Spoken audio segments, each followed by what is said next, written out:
Robot Scout Terraformasi 746 alias Rob punya misi terbang ke sejumlah lokasi di tata surya kita untuk mastiin tempat tersebut bisa dihuni manusia. Sebelum bumi semakin penuh sesak, kita perlu bikin rencana matang dan meneliti semua opsi yang memungkinkan. Rob adalah robot ke-746 yang nyari tahu opsi ini secara mendalam. Terraformasi atau modifikasi lingkungan planet agar menyerupai bumi perlu waktu sampai berabad-abad sebelum terrealisasi. Jadi, kita perlu melakukan evaluasi untuk nentuin dunia baru yang paling pas. Kita juga harus mengidentifikasi risiko, sumber daya yang mungkin ada, dan biaya pendirian tempat tinggal manusia di dunia baru. Suatu saat nanti, miliaran orang nggak cuma memerlukan lokasi baru, tapi mereka juga butuh pos dan depot bahan bakar penting saat menjelajahi ruang angkasa. Lapangan kerja makin banyak tersedia di berbagai penjuru tata surya. Karena sumber daya penting terus bermunculan. Gold rush baru juga akan terjadi dan berbagai sumber daya terus dikeruk untuk meraup keuntungan besar. Di era kemajuan ruang angkasa kayak gini, kita perlu dunia baru yang bisa disebut sebagai rumah. Semua pendahulu Rob nggak berhasil ngetes planet baru itu karena pengaruh suhu ekstrim, masalah gravitasi, dan berbagai unsur misterius yang ngerusak struktur inferiornya.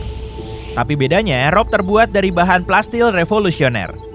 Unsur yang baru ditemuin ini gak akan hancur setelah dibuat. Bagian elektroniknya mampu menahan radiasi matahari dan rangka luarnya bisa menyerap panas ekstrim agar Rob mampu berselancar singkat di permukaan matahari tanpa masalah. Rob mengawali penjelajahannya ke Merkurius sebagai planet terdekat dengan matahari. Permukaan Merkurius mirip banget kayak permukaan bulan. Ratusan kawah yang saling berdekatan nunjukin kalau asteroid telah menggempur planet ini selama ribuan tahun. Rob mulai menyusuri dataran tinggi dengan medan landai. Warna tanahnya coklat keabu-abuan. Akhirnya dia sampai di bawah tebing besar setinggi 1,6 km yang menghalangi penglihatan jarak jauhnya. Tapi Rob nggak mau berlama-lama karena sehari di Merkurius berlangsung selama 58 hari di bumi. Kondisi di situ terbilang lembab dan suhunya mencapai 426 derajat Celcius. Tapi Merkurius nggak punya atmosfer, jadi panasnya ini nggak bisa bertahan di malam hari. Makanya suhunya turun drastis sampai minus 179 derajat Celcius. Gravitasi Merkurius 30% lebih kuat daripada gravitasi bumi. Jadi, lompatan Rob di tempat ini akan lebih jauh dan efisien. Dia mulai melompat-lompat sambil menghitung daya. Ukuran robot ini cuma 1%-nya bumi, dan dia lagi ngitung jumlah medan magnet. Merkurius berada di dekat matahari, dan angin surya di situ jauh lebih ganas. Jadi, dalam kondisi kayak gini, semua organisme nggak akan bisa bertahan hidup. Ukuran Merkurius nggak sebanding dengan medan gravitasi yang sangat kuat. Planet ini perlu perisai magnetik buatan agar bisa diterraformasi. Medan magnet menjadi unsur penting bagi terbentuknya kehidupan di planet kita. Makanya, Merkurius juga perlu unsur ini untuk ngebentuk atmosfer. Dengan melimpahkan oksigen dan nitrogen, Merkurius bisa ngebentuk atmosfer solid. Tapi selama proses ini berlangsung, banyak air juga perlu ditambahkan. Setelah mendarat di destinasi pertama secara mulus, Rob sampai di Venus yang kondisinya sangat berlawanan. Venus dipenuhi dengan karbon dioksida pekat dan di sekitar Rob ada banyak kepulan awan asam sulfat berwarna kekuningan. Dia sulit ngelihat sekeliling, pemandangan di sekitar juga kelihatan gak menarik. Suhu di sini mencapai 482 derajat Celcius, jadi cukup panas untuk ngelelehin timbal. Tapi alloy penyusun rangka luar Rob tetap utuh, supaya dia bisa ngelanjutin pengujian dan misinya. Tekanan Venus 90 kali lebih kuat daripada tekanan di bumi. Angka ini setara dengan tekanan di kedalaman 914 meter di bawah permukaan laut. Langkah Rob kelihatan berat dan tertatih-tatih. Tapi sambungan rangkanya yang kuat bisa membuatnya tetap bergerak, ngebungkuk, dan berderit sambil melangkah. Di ketinggian, Rob bisa mengamati pemandangan di permukaan Venus, hamparan tanah berwarna merah bata, puluhan gunung berapi di kejauhan, dan gumpalan awan uap di angkasa. Semua gunung berapi itu kelihatan tenang, tapi sewaktu-waktu masih bisa aktif. Jadi pembuatan pos di permukaan Venus masih kurang praktis. Atmosfernya 100 kali lebih pekat daripada atmosfer bumi, tapi kondisi Venus sangat berlainan jutaan tahun yang lalu. Planet ini diyakini pernah punya atmosfer ideal seperti bumi, tapi lama-kelamaan karbon dioksidanya nggak bisa keluar dan terus terakumulasi. Venus pun berubah jadi dunia panas sampai sekarang. Suhu Venus harus diturunkan untuk memungkinkan terraformasi. Rob yakin cermin raksasa pemantul cahaya matahari akan bisa ngebantu. Setelah suhu Venus menjadi super dingin, karbon dioksidanya yang beku bisa dikumpulin, kemudian dipindahin ke tempat lain untuk digunakan lagi atau dibuang. Prosedur ini bisa berlangsung sampai ratusan tahun, sebab karbon dioksida di situ banyak banget. Selanjutnya, cermin tadi bisa dipakai lagi untuk menghangatkan Venus sampai suhunya pas. Unsur lain seperti hidrogen juga bisa ditambahin. Langkah ini harus terus berlanjut sampai panas dan tekanan udaranya sesuai untuk menyokong kehidupan.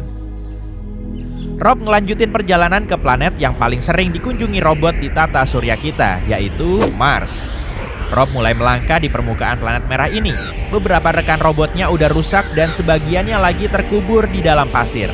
Semuanya cuma tercecer di hamparan gurun. Pasir Mars yang tercampur besi oksida ngingetin Rob sama gurun di bumi.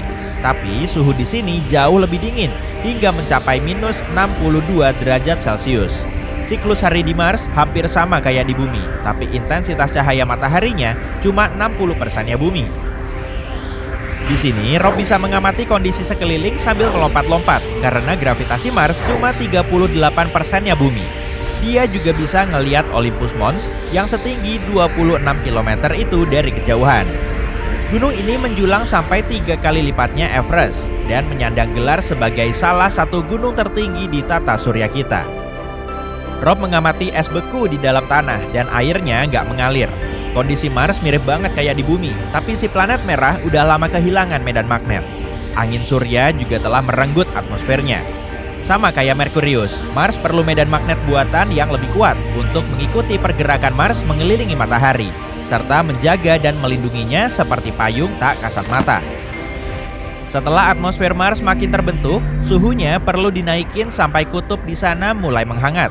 Caranya dengan memfokuskan cahaya matahari menggunakan cermin raksasa. Setelah suhunya cukup panas, banyak karbon dioksida beku di dalam tanah mulai terlepas. Kemudian atmosfer semakin cepat panas dan memulai proses atmosferiknya. Es juga lama-lama akan meleleh hingga ngebentuk sungai, danau, dan laut. Air inilah yang nantinya bisa jadi unsur penting bagi terbentuknya kehidupan. Kita belum bisa mastiin ketersediaan karbon dioksida di planet merah sudah mencukupi. Hanya waktu yang akan mengungkapnya. Tapi senyawa ini bisa dipasok dari Venus kalau memang diperlukan.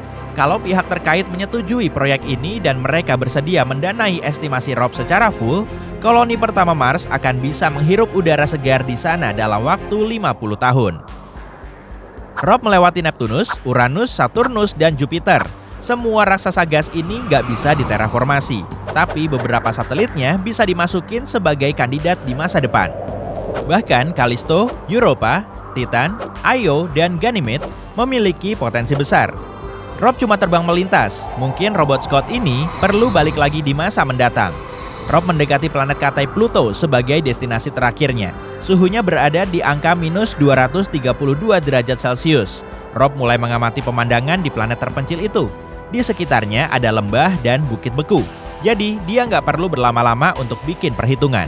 Sebetulnya, Pluto bisa diterraformasi, tapi kita harus nyediain daya yang sangat besar untuk menghangatkan atmosfernya.